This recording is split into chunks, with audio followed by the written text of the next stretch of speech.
Pemirsa, keluarga dari Ustadz Farid Ahmad Oqbah dan Ustadz Zain An-Najah didampingi kuasa hukum mendatangi Bareskrim Polri untuk mencari tahu keberadaan anggota keluarga mereka setelah ditangkap tim Densus 88 anti teror Polri.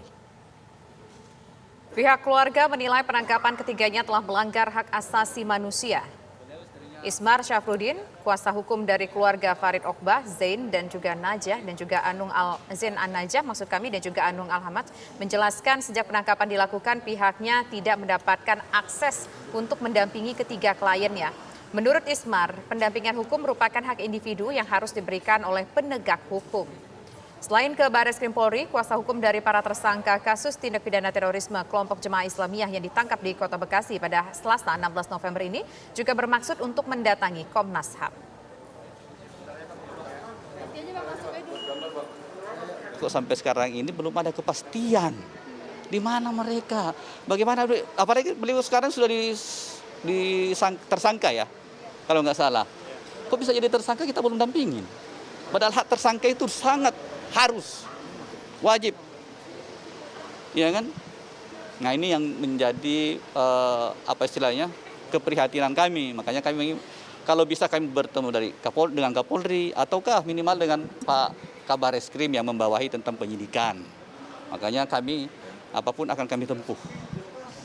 Lalu apa reaksi dari keluarga tersangka teroris ini dan seperti apa upaya hukum yang akan mereka tempuh nantinya? Bersama kami telah bergabung keluarga dari pihak keluarga dan juga kuasa hukum. Ada Ibrahim Oqbah, putra dari Ustadz Farid Oqbah, ada Ibu Irni Rahmawati, istri dari Ustadz Ahmad Zain An-Najah, dan juga ada Pak Ismar Syafruddin selaku kuasa hukum. Selamat sore, Assalamualaikum semuanya. Waalaikumsalam warahmatullahi wabarakatuh. Saya mungkin ke Bu Irni ya. Bu Irni, tadi sudah mendatangi Bareskrim Polri dan ada hasilnya, Bu? Sudah bertemu dengan suami Ibu? Belum sama sekali. Tidak bertemu siapa-siapa di sana, Bu? Ada pihak yang menerima mungkin di sana? Tidak juga. Ibu, waktu saat proses penangkapan, Ibu ada di rumah, apakah dilakukan di depan hadapan Ibu? Pada saat itu Ibu bisa cerita? Ketika proses penangkapan, Ustadz sedang sholat subuh di masjid. Sampai jam 5:30 itu saya cek kok nggak pulang-pulang. Saya pikir itu mungkin lagi biasanya banyak yang bertanya gitu, jadi nggak pulang. Terus sampai jam 6 di rumah itu digedor, itu digedor gitu, maksudnya di bel gitu. Tapi kok pas saya mau turun itu ngintip gitu, pada ngintip gitu. Kaget, saya nggak bukain, memang agak lama proses saya membukakan pintu. Karena kan yang caranya, siapa? maksudnya udah penuh, di depan rumah saya itu udah penuh orang. Jadi saya ragu ini kenapa banyak orang. Terus setelah saya lihat ke asrama putri tempat itu anak-anak santri tahfidzul Quran sedang, itu lihat kok udah ramai. Dibilangin, Bu ada tamu di bawah banyak, tapi di situ ada Pak RT juga sama Pak RW. Saya turun, kemudian buka pintu, langsung mereka bilang, Bu ini apa, kami izin untuk penggeledahan, ada apa gitu. Ini Bapak terkena tindak pidana teroris. Saya kayak itu fitnah, saya bilang gitu. Bapak sudah diamankan. Saya tunggu dulu, saya bilang gitu. Saya bilang tunggu, terus saya menuju ke kamar gitu. Tapi ternyata mereka sudah mengikuti dan masuk ke kamar pribadi kami gitu. Kemudian melakukan penggeledahan yang saya itu merasa tidak rela. Saya merasa ini kok Ustadz, ulama kok diperlakukan seperti bukan manusia. Saya itu saya nggak rela. Tapi itu dilakukan, namun barang-barang berharga beliau diambil semuanya.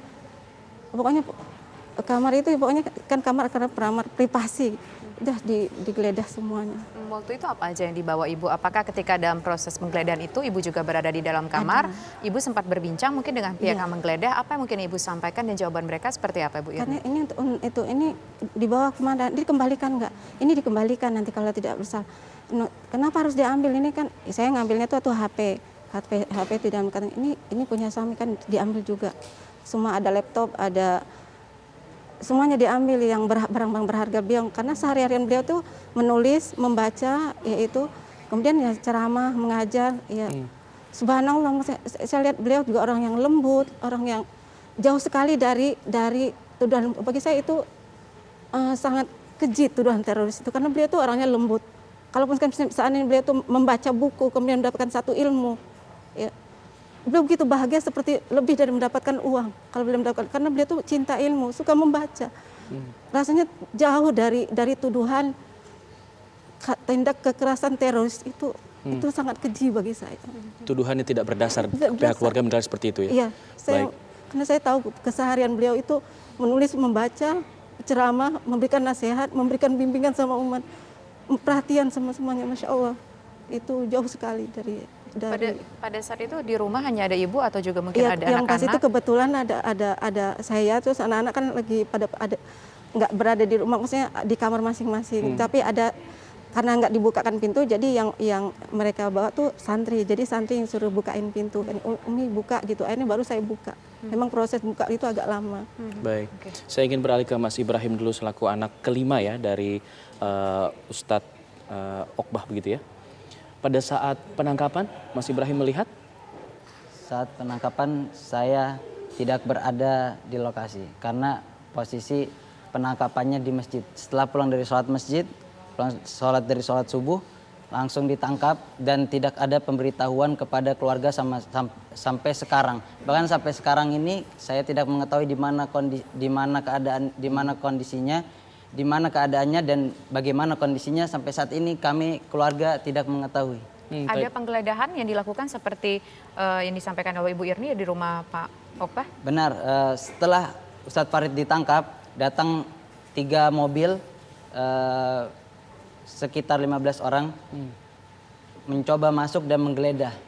Nah makanya setelah masuk dia geledah semua dan buktinya menurut saya kurang kuat, karena masa isu teroris buktinya buku Muhammadiyah itu NU, itu kan suatu hal yang kurang masuk akal lah seperti itu. Selain buku-buku itu lagi, apalagi yang mungkin Mas Ibrahim lihat sebagai barang bukti Mas Ibrahim yang dibawa pada saat itu?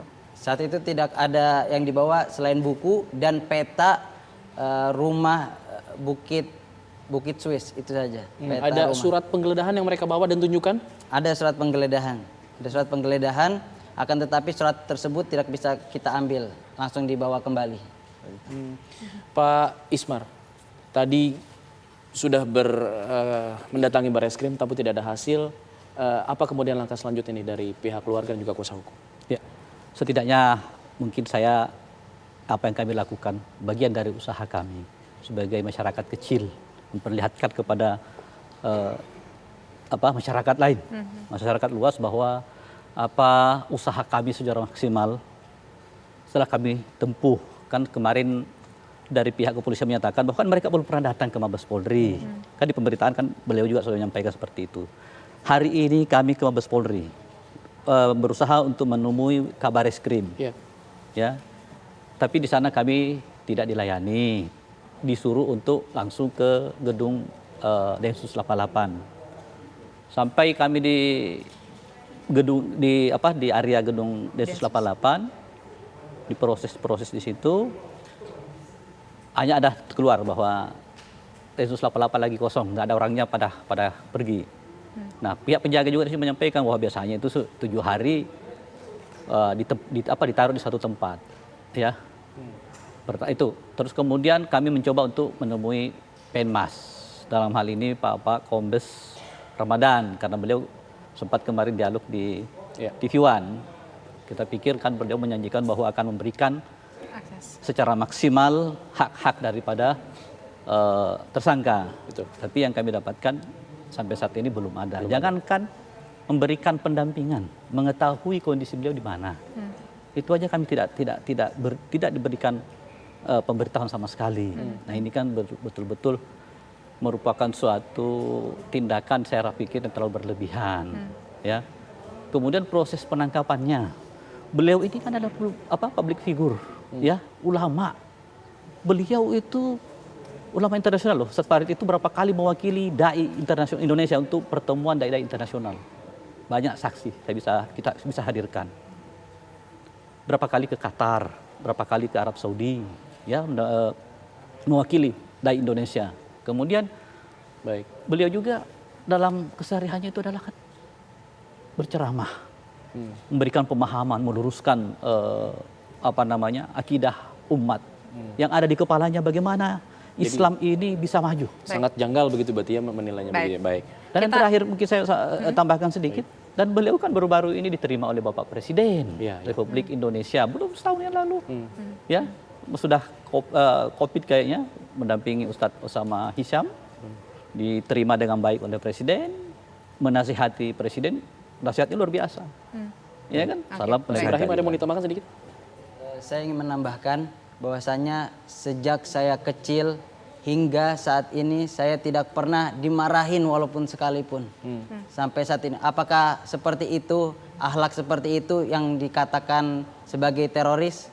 Maka itu saya kembalikan kepada semua masyarakat halayak. Baik. Oke, baik. Nah, sekarang saya ingin ke Ibu Irni. Terakhir Bu Irni, kita tahu kan Pak Najah ini juga berada di MUI ya, sebagai bagian dari MUI.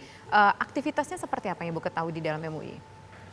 Beliau di Majelis Fatwa. Kebetulan pas hari Selasa, Rabu, Kamis kemarin beliau ikut Ijtima Ulama ya dari Majelis Fatwa. Beliau di situ, kemudian juga di Dewan Dakwah juga Majelis Fatwa karena beliau di bidang syariah fikih begitu. Aktivitas yang lainnya seperti apa Di Ibu Irni? MIUMI beliau penulis buku, ceramah, kemudian mengajar. Ya seperti itu. Terakhir Ibu, mungkin ada yang ingin disampaikan kepada aparat berwajib ataupun juga kepada pemerintah dalam hal ini, Ibu Irni? Saya berharap suami saya segera dibebaskan karena beliau orang yang baik, hatinya lembut. Tidak mungkin seorang beliau yang lembut itu melakukan sesuatu yang keras. Bahkan beliau mungkin menasihati, tidak setuju dengan hal-hal kekerasan. Beliau tuh orangnya nggak tegaan. Jadi nggak mungkin itu fitnah itu bagi terlalu kejam kayak gitu, seperti itu kami bilang. Oke, baik. Mas Ibrahim mungkin terakhir ada yang mau disampaikan? Sedikit saya ingin menyampaikan, mohon kepada para aparat, tidak mungkinlah seorang teroris, kami sangat berharap kepada para aparat melepaskan mereka. Karena saya jamin 100% bahwasanya orang tua kami, ustadz-ustadz yang ditangkap ini tidak ada yang bergabung dengan JI. Karena semua aktivitasnya terlihat di dalam Instagram beliau. Semuanya dilaporkan di sana, maka tidak mungkinlah waktu sesibuk itu masih sempat mikirin kelompok-kelompok yang di luar apa yang diinginkan pemerintah. Oke, baik. Terima kasih Mas Ibrahim, kemudian terima kasih juga Pak Ismar atas waktunya dan Ibu Irni sudah bersedia berbincang bersama kami dari studio Viva One. Dan pemirsa, usaha jeda berikut kami juga akan berbincang dengan Kabak Ops Densus 88 Polri, Kombes Pol Aswin Siregar. Sesaat lagi, tetaplah bersama kami.